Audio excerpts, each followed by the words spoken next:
typical returns on the various strategies in Ireland. So these returns will vary a small bit from place to place, depending on what city you're in. Everyone is under the impression, probably because they see rents are so high in Dublin, that that's the place to be and that the percentages are higher than everywhere else. But they're not, in fact, when you take into account the price of property. So I wouldn't be rushing to Dublin to buy stuff. Yes, if prices decrease, they'll probably hold up better, but there's plenty of other places where rents are in the double digits as well. So let's discuss a little bit the various strategies. So they'll vary a little bit place to place, but once you understand how to calculate them, you're going to start creating spreadsheets of this so that you have the information. So the simplest rent, as you know it, is called a single buy-to-let, single lets, and they're earning around 10% as I speak, which is 20. And we're in the middle of the pandemic as I'm recording this, and rents are around double what they were 10 years ago. So I remember clearly 10 years ago, even pre-recession. So I had a lot of property pre-2008 recession, and our rents were only about 4.5–5%. So the problem was then when anything went wrong, you had a huge gap to fill between paying mortgages and running them and paying all of the costs. So rents are much higher for several different reasons, I suppose. Far less people own their own homes. Some people who even owned homes in the pre-recession are actually back living in rented accommodation again. I deal with an awful lot of insolvency cases, so I chat to people regularly in this situation. Some people are happy to be renting again. They don't ever want the responsibility of a mortgage. Now that may sound absolutely foreign to you or I, but there's lots of countries which people rent. I mean, in Germany, lots of people rent for their whole life. So this culture of home ownership, which we have in Ireland, it's not completely across the board in Europe. I suppose what I see as the big benefit of home ownership is you get your own house paid for, and then you can use it as a tool to release equity, and then to leverage that equity in order to buy rentals or do flips or do assisted sales or to create more money. I just wouldn't like to be paying rent forever, but I have hugely downsized myself in order to release equity. So single buy-to-lets means you're renting just one unit to one group of people. It might be a family, there might be a group of students, there might be a group of friends, but there's only one lease in place, which needs to be registered with the RTB, the Residential Tenancies Board, as does every lease in Ireland. But we would be recommending that you use a managing agent and they'll handle everything like that for you. So single lets are probably what you're thinking of when you start to think about building a property portfolio. It's probably all you've ever thought about, where in fact there's tons and tons of different scenarios. So that's one let, one lease. So if a group of friends were renting, for example, the lease would probably be in one person's name and they'd organise the rent collection. A little bit of a grey area I noticed then with younger people. If there's 5 of them renting and one moves out, sometimes they just start to pay their portion of the rent, when in fact you're still due the total rent if one person signed a lease or 2 people signed a lease. So that's a single let, about 10%, and then you take your expenses off that, which we'll go through in detail later on. Still double what they were 10 years ago, so still quite an easy way to make 10% on your money. Obviously, if you're borrowing, you're going to be paying over half of that in interest. We'll go into that detail later on.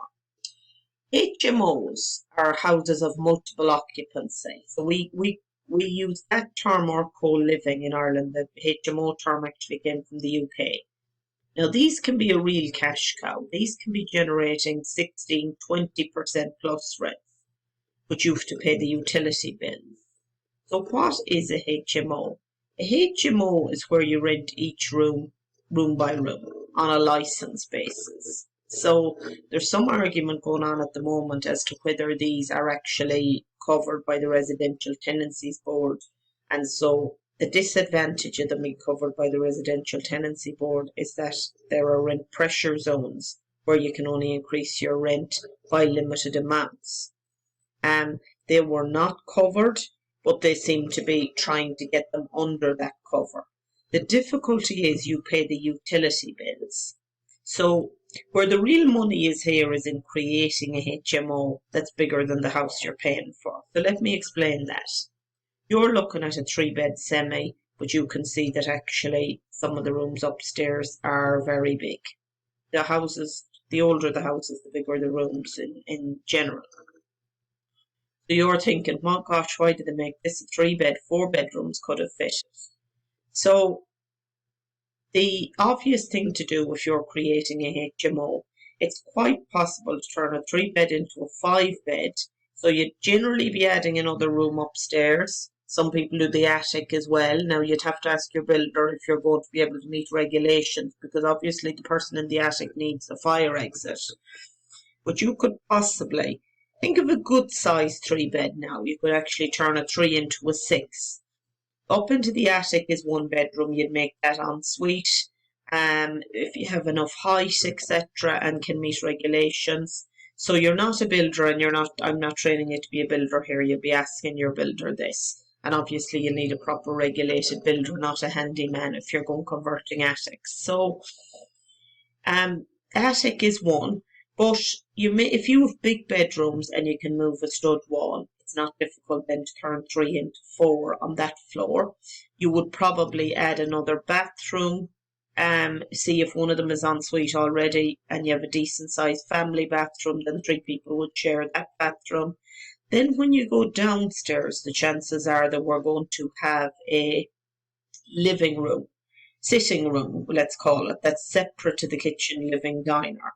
So in a HMO, all that you're obligated to provide for guests is actually a living common area, living, kitchen, dining can be all together. So you can create a lovely big open plan, common area and kitchen at the back. Even if you need to go out a bit, your builder will know all the rules with extensions. I would suggest that a small extension at the back it'll be adequate for kitchen, living, dining. And then if you do that, remember that you now have your front room as another bedroom. Again, you need to think of the ensuite implications. Is that person going to walk up and down stairs? But if you're capable of turning a 3-bed into a 6-bed, you could be up on 20% rents when you split out all those rooms one by one. But the thing not to underestimate is utility bills. You could easily be spending €700-800 on utility bills a month, and you'll also have more turnover in a HMO.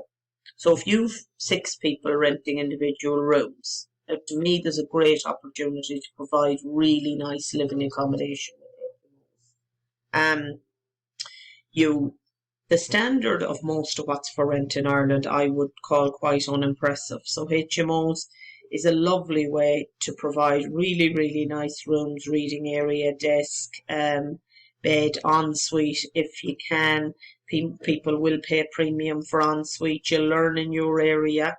You can search on Daft to see what the competition is like, and you will learn in your area, is there many ensuite rooms available? Now, I'm very interested in HMOs, although I don't have any of them myself at this minute, because if I were to have to rent again now, at my age, I'd absolutely really want either a HMO or a 1-bed apartment, and a HMO would be cheaper, because I wouldn't be interested in sharing a sitting room. People no longer really sit around watching television together, even families. So there's a great opportunity to give people their independence. They only need the kitchen maybe 20 minutes a day. Some HMO owners would say have 2 ovens or 2 fridges, and there's lots and lots of ways to work out the organising of HMOs. So they're a really good opportunity with medium management, I would say. So single let is going to be the simplest thing. HMO will be the middle thing, and serviced accommodation then will be a lot more management than that, because obviously you've cleaning maybe every 3rd day, etc. But HMO is really, really interesting, and as I say, it's when you can turn a 3 into a 6 that becomes really, really juicy. Now, HMOs really you would need separate training on if you were going to specialise in HMOs. This course obviously is about the outline of building a property portfolio with the minimum or no money down. So we want to go through all of the strategies to see what will suit you. It'll probably be a combination. Most people would say they've three strategies on the try to have three things on the go, 70%, 20%, 10%. So their 70% might be HMOs. Their 20% might of their income might be coming from an odd flip that they see something and they need a deposit. They need a lump of money to pay a deposit, so they flip something, maybe with an investor. Maybe they do an assisted sale, so they don't need much money down. And then their 10% might be deal packaging. So they might feel that they can pass on some deals which aren't perfect for them and do some deal packaging. We have a separate course, obviously, on deal packaging. So the next strategy we talk about is serviced accommodation. So probably the most highly paid of all the strategies. But a serviced accommodation is not a passive income. I would really urge people to think long and hard before they go into serviced accommodation. It's like running a hotel or a hostel or bed and breakfast. It's quite a lot of work. You're going to have regular check-ins, check-outs, keys, cleaning, arrangements, websites, bookings, directions, luggage, lots and lots to do. So you have to be quite an organised person. Now, there are people making lots of money on serviced accommodation, and they're running it properly like a business, and there is much automation as you need to have in place. There is much higher expenses because obviously you're going to have a lot of linen changes, you're going to have more wear and tear because people will treat it differently when they're only passing through. So serviced accommodation, I suppose, suits areas where there is a regular volume of people renting places for a week, a weekend, a month. Now, that doesn't necessarily have to be all holiday makers. There are people, I see clever people who are doing serviced accommodation, who are focused really on contract workers, people whose house is damaged at the moment and are temporary renters, people who are doing building work. They get onto insurance companies and builders and they pick up these bookings where people are doing building work at the moment. So they get serviced accommodation that isn't all 3-night stays, like it might be 3-month stays, etc. So obviously that's a lot less maintenance than the people who are coming for a big party weekend and are going to leave the bins overflowing and the place in a mess. But it does have much higher expenses. One strategy which is quite popular in Ireland now, and I know several landlords who specialise in this, is student HMOs for 8 months of the year, and they do serviced accommodation for the summer. Now, in a way, that's perfect. If you think of being in Galway, Sligo, Athlone, Dublin, you're not going to have holiday makers in October, November. And the volume of people who I mentioned, like the contractors, etc., you won't be absolutely overflowing with those type of people in some towns. They might prefer to stay in hotels. But if you've got the summer months available for holiday makers, for visitors, people coming to family, people doing summer courses, etc., and you have your 8 months income from the student HMO, then you really are onto something there. You're going to get a really high percentage and you're sort of off duty, if you like, while the students are there, because the HMO is pretty self-managing. Lots of people would actually, years ago, people would say to me when I said I was a landlord, oh God, you won't take in the students, will you? Lots of people like the students for various reasons. We're coming into times in Ireland where people are living in rented accommodation for longer. If you have a problem with somebody not paying, it's not that simple to get them out of the house. You have to go through a process. So if you have a family in a single let, for example, and they suddenly lose their job and they can't pay and they're not able to get a rent allowance, etc., it's quite a difficult situation now to put them out. Whereas your students are going to come and go. They only want to stay 8 months usually. Some of them stay for the summer and they'll work locally for the summer. I've heard of ones who actually pay all summer even though they're not there, say in the likes of Galway, where it's very hard to get accommodation near the colleges. They're not really. Yeah, they're a bit messy. There'll be a lot of bottles laying around the place, etc. I visited a student HMO recently with a landlord, and he was absolutely horrified at the state of the place. Where I wasn't at all surprised, because I suppose I'm that's just how students live. It was really, really messy, but there was no structural damage, and I'm sure that they'd done a big clear out before the end of the year. Probably some of the parents would have come to make sure that they get the deposit back. But the students are not going to suddenly decide to refuse to leave your house. It's highly improbable you have any problem with payment, because the parents will generally be paying you. The other thing with the students is it's now not unheard of at all to ask for a term up front. So you get 4 months rent in September, another three in January, and another three in March, or whenever the term fell. So it's not like collecting rent off someone who has a not, maybe a cash in hand job with the builder, who won't need them every week, or who um has going to run, could run into some difficulty. So don't rule out the students, and remember that student HMOs can be combined with serviced accommodation to give you very high returns. So then the next two strategies which I'll touch on here are tenant-free strategies. So you might wonder, you've started a course about building a portfolio, why am I telling you how to flip things? Well, building a portfolio, you're always going to be looking for deposits. If you want to build a big portfolio and sit on it, you're always going to be looking for that 30% down. So flips will vary person to person in terms of the return which they could expect, but I like to make 30% on one, other people are happy at 15%. 30% profit. Let's pick a simple one. You won't get a house for 100,000 really in Dublin. You get an apartment in some places on the outskirts. So if I paid 100 for something, I'd like to, and I spent 5 on it, then I'd like to sell it for 130. So I made 30. So roughly 30%. Now that's a high profit. But I've done a lot of flips. I'm an interior decorator. I should be able to get better returns than other people on them. I'm very, very good at getting jobs done cheaply. So a lot of other people, their target would be 15%. So they'd want 15,000 on 100,000 flip. It just makes you aware of what's possible, I suppose. I'm not telling you to stop building your portfolio. I'm just telling you that what you can do on flips.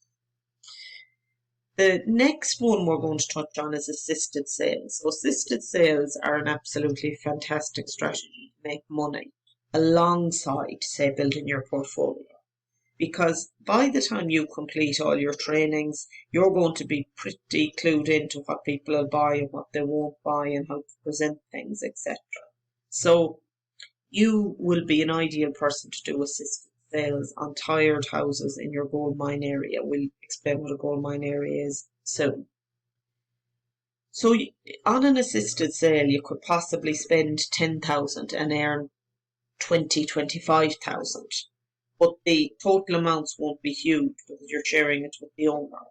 So in an assisted sales scenario, you are approaching owners of houses, either directly or through an agent, and you're explaining that they're never going to get the ceiling price the way the house is presented. Are they interested in working with you to present the place and to bring it to the market perfectly furnished? And you will then want a 50-50 share of the uplift in the price. So for example, an apartment that's on at 120,000, it's a bit tired, would be worth 150,000. Now let's ignore the costs for now, and I do ignore the selling costs, in the sense that my rationale is that if the person was selling for 120 now, they'd have to pay a solicitor and an agent. I don't mind that, so they still have to pay that person whether they're selling it for 120, 130, 140, 150. So I'm not going to be paying half of that. The only piece I'm interested in is how much can I increase the value of it. So I looking at that at 120, I'd have verified that it's definitely worth 120 the way it is. I would have done my due diligence in that sense with agents, etc. With agents with historical sales prices, and then I would calculate what I'd need to spend to bring it to peak condition and find out what it's worth in peak condition. So say you have to spend 5,000 and it'll be worth 150.